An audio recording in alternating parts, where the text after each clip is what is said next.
Батыс Қазақстан облысында мал басы жыл сайын артып келеді. Ақжайық өңіріндегі қой санының өзі бүгінде 1 миллионға жетті. Облыстағы шаруашылықтар етті қайда өткіземіз деп те алаңдамайды. Жуырда ғана ет өңдейтін жаңа кәсіпорын өз жұмысын бастады. Қойдың жүнін де өңдеп кәдеге жаратуға болады. Ол үшін көршілес Атырауда өндіріс орындары жұмыс жасап тұр. Тілшіміз Ардақ Айбарұлының репортажы. Ақжайық етті жүнді қой тұқымын шығару бағытындағы селекциялық жұмыстар өткен ғасырдың 60-шы жылдары басталды. Ол күрделі будандастыру әдісі негізінде алынған. Аналығы жергілікті қойлар болса, аталығы ретінде кроссбердті қойлар. Асыл тұқымда Линкольн, Ромни, Марш типтері қолданылды.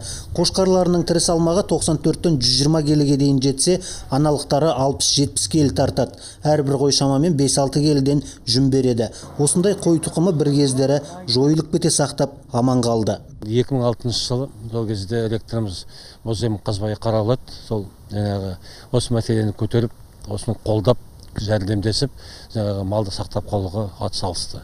Осында біз малды алып қалдық бізде.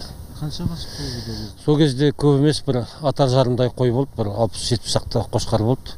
400 бастан екен саулық болды. Содан сақтап алып қалып, осы малды өсіріп, көбейттік. Қазір Жәңгірхан атындағы Батыс Қазақстан аграрлық техникалық университетінің Тасқала ауданындағы шаруашылығында 4000 қой бар. Соның 2,5 мыңы саулық. Мал тұқымын асылдандыру бағытындағы жұмыстарға шопандар да айтарлықтай атсалысып келеді. Қысқы шөбімізді бәрін үйіп алдық, жеміміз бар, бәрі суымыз мол. 4 құдығымыз бар, бәрі де жақсы, жалақымыз 100 мың ай сайын беріліп тұрады. Енді бұл малды өсіргесін алған өнімді өткізу керек қой. Шикізатын өткізу керек. Осы аймақтағы жаңағы жеке шаруашылықтар асыл тұқым ретінде сатып алып жатыр. Былтыр алды. Биылда жоспар бар. Енді жаңағы жүнді тапсыратын Атырауда фабрика ашылды. Соған жоспарлап отырмыз. Келесі жылы жаңағы келісім шартпен кісілермен кездесіп өткізетін сондай ойымыз бар. 2,5 мың саулықтан 2 мыңнан астам қоз аламыз. Біздің Ақжайық ауданындағы өз өнімінің 80%-ын экспортқа шығаратын Батыс маркаламп кәсіпорнына жыл сайын 1000 шақты еркек тоқты өткізетін мүмкіндігіміз бар.